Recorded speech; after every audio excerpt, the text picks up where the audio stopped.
Have you ever had a friend that was in a relationship where the person they were in a relationship with was always putting them down?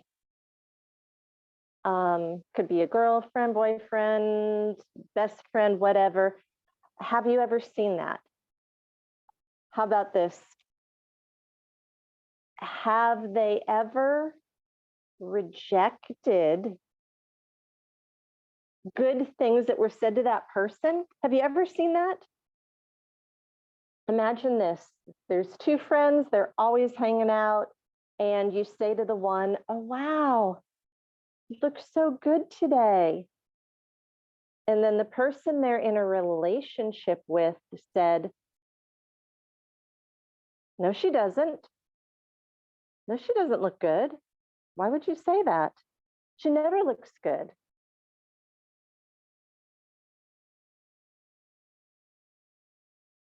Now I want you to think about if you are the person in that relationship with yourself.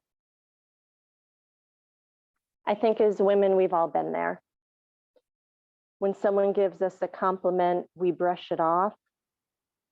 We tend to be our own worst critics. And you can put in the chat, or if you're listening to it later, is that true? I don't think I've ever met a woman who has not put themselves down. And I think as women, we do it more than men. And as women, and most of the women I speak with are moms, are, what sort of example is that for your children? So think about those things. You would never say to your child, if somebody complimented them and said, "Wow, you did great at that," you would say, "No, he didn't. He did crappy at it." You wouldn't do it to your child, but do you do it to yourself? So relationships with yourself. Do not be the best friend that puts yourself down if somebody gives you a compliment. Do not be your worst critic. All right, before the class started, somebody said, "Hey, I used to be super critical of myself, but I've learned to be an encourager of others, and I'm a realistic optimist." A realistic optimist. All right, so that seems kind of like an oxymoron. We kind of use realism as an excuse for saying that something is not good enough. I have some notes for you.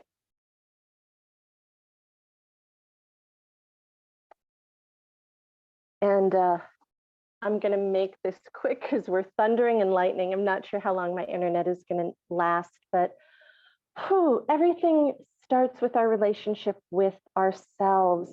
And we tend to be our worst enemy more than our best friend. So I just want you to think about your expectations for yourself. Are they too unrealistic? Are they too hard? Are they balanced? Are you really objective? Do you hone in on your flaws? Let me ask you, who told you they were flaws? Maybe they're not flaws. Maybe they're just something for you to learn from. Maybe there's something unique. What programming have you accepted?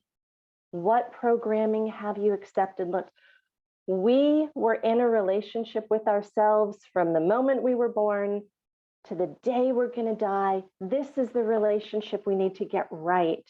A lot of people say, "Hey, no, our relationship with God comes first." Well, let me tell you, if you don't have a good relationship with yourself, it's going to reflect in your relationship with God. It's going to reflect in your relationship with others. Think about that. So here's what I want you to think about. What programming have you accepted about yourself? Have you accepted programming from the media, from magazines, when you walk down the grocery store, that's what an image of beauty looks like, or that's what wealth looks like, or TV shows on that's what a happy family looks like, or that's what a relationship is supposed to look like, or that's what love is supposed to look like. When we look at those things, we see ourselves as not good enough. All right, I don't know about we. Maybe you don't have that problem, but I'm just going to speak from what I've noticed about myself, and maybe you can relate. I've had poor body image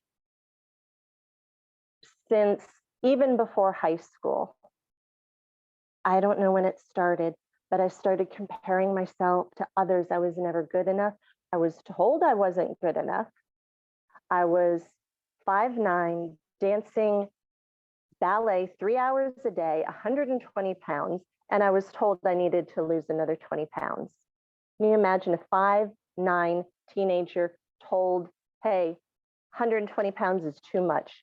You need to be 100 pounds. That's crazy. I accepted that. And I thought, I'm not good enough. There was a point where in my relationship with myself, I repeated the lies that were programmed to me. I even got to the point where I took a stick and I beat my thighs to the point where there were bruises. If you had a friend doing that to another friend, what would you say? You'd say, that's crazy. Why would you do that? That's not a good relationship to be in. Get out of that relationship. But we can't get out of the relationship for ourselves, from ourselves. So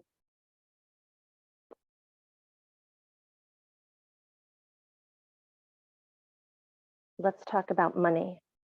If we don't have a good relationship with ourselves, and if we're seeking things to make ourselves feel better because we're not good enough, we're going to overspend. At least I did. I tried to fill a void with overspending.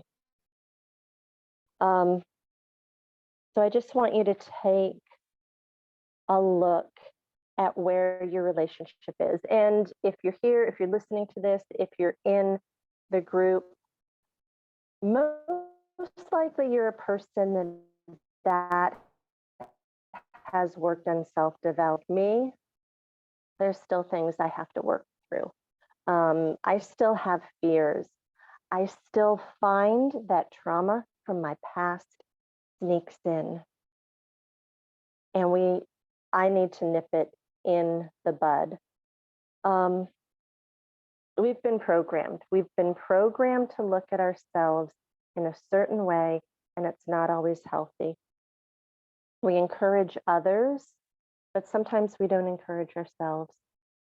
So I just want to give you some points, some homework to take away. The first homework, program yourself daily with the truth. Program yourself daily with the truth. You choose what that looks like for you. You can read the Bible.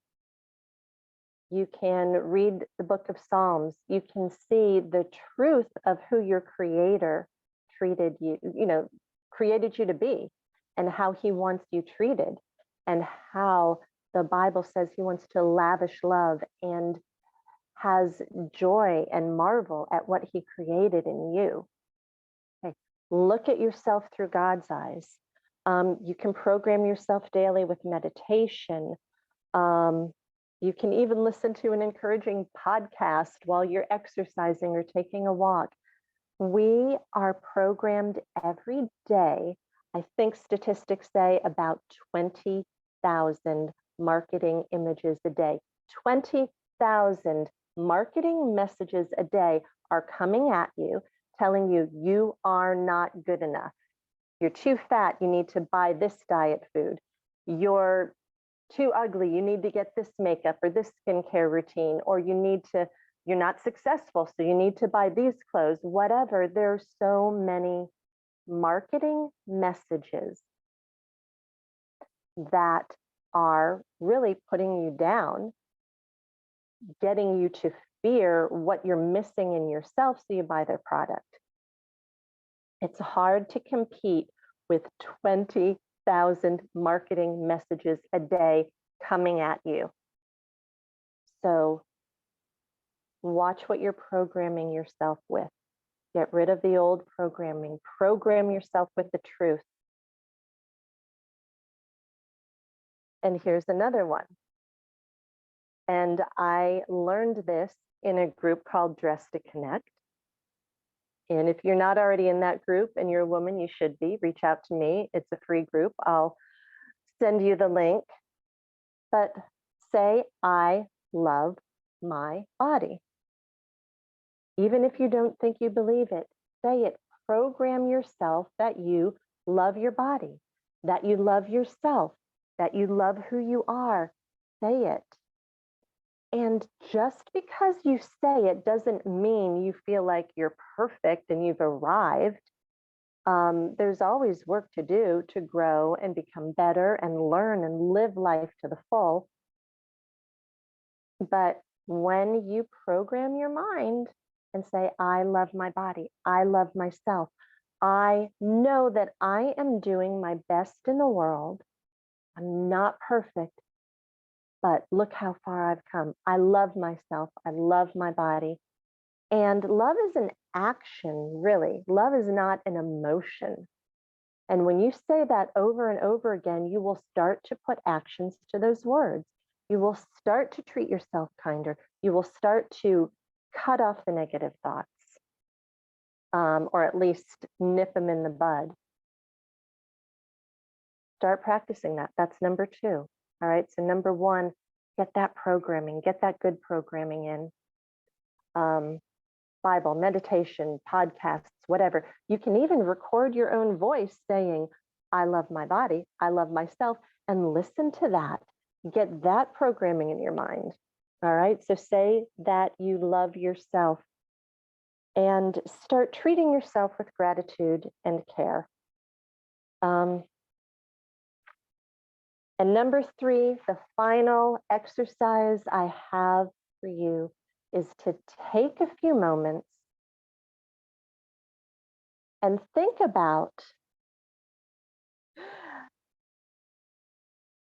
as a little girl, I used to watch cartoons like Cinderella and Snow White, and there was always like a handsome prince or Beauty and the Beast, and there was always this great love. And I believe as women, we want to be loved like that. So whatever your imagination is, think about that great love. And if you're in a relationship and married, don't compare your husband to this. Just think about, what did you imagine that great love would be like? How would it feel?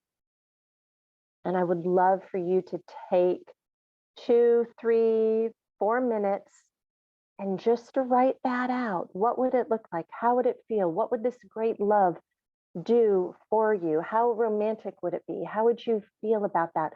What sort of life would you be living? And when you're writing, here's the trick.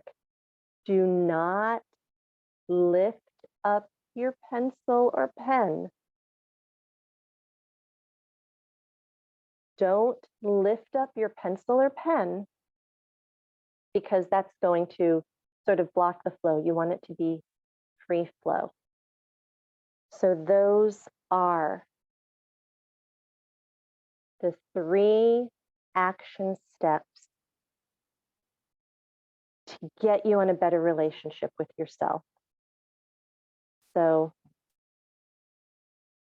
that's it for today. I am so glad that you're watching the replay, or if you're joined and if you're on, hold on after I stop the recording, but listen to this again. I want you guys to love yourself, because everything flows from there. Your success in business, how you manage your finances, how you manage your relationship with God, how you manage your relationship with other people, it starts with you. And you have free will to choose to love yourself and be your best friend, or to be your worst critic. And definitely being your best friend and being your best cheerleader is a much better way to live.